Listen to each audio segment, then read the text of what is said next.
Ассаляму алейкум, менің каналыма қош келдіңіздер. Бүгін өте дәмді, жұмсақ шарлотка бәлішін дайындаймыз.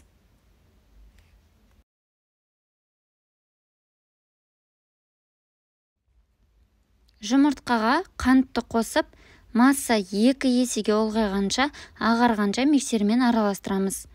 Қолды миксермен қолдануға болады, тек ұзағырақ араластырасыздар. Мінекей массамыз дайын. Венчиктен ағызып көрген кезде узорлар анық көрінеді. Оның жарты бөлігін електен өткізіп қосамыз. Силиконды лопатканың көмегімен астан үстіге қарай араластырамыз. Екінші бөлігін қосып, астан үстіге қарай массаны басып алмай араластырамыз.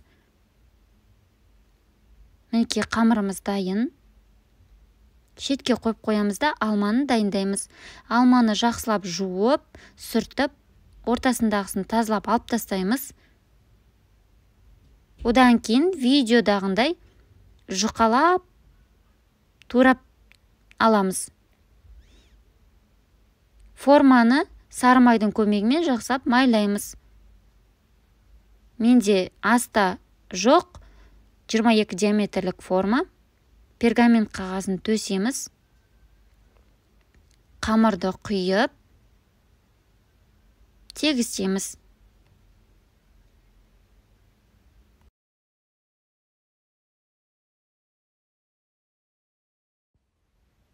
Туралған алмаларды видеодағындай қамырға батырып, әдемілеп қойып шығамыз.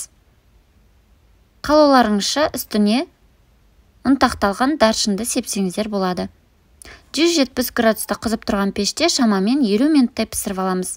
Піспегенін шпажканың көмегімен тексереміз. Толық суығаннан кейін пышақтың көмегімен формасынан босатып аламыз. Осымен біздің шарлоткамыз дайын, өте дәмді, нәзік, қамыр қопсытқышсыз жасалынады. Сіздермен болған Балжан Канафина. Лүпіл басып, пікір қалдыруды ұмытпаңыздар. Айтпақшы, балмұздақпен жесеңіздер вообще супер. Ас болсын.